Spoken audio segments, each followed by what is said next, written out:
Во ТЕП ке истражна постапка се постапува по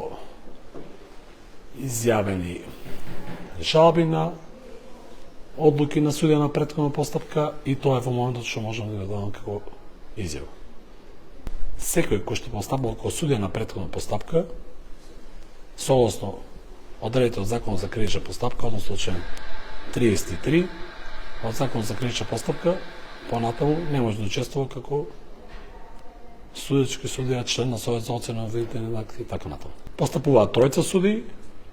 ние сме суд со 5 души судии, вклучително и јас како претседател на судот, тројца судии, двајца судиите постапуваве во кривичен совет и делегиран судија од друг основен суд кој би можел да постапува како судија во суд со проширена надлежност.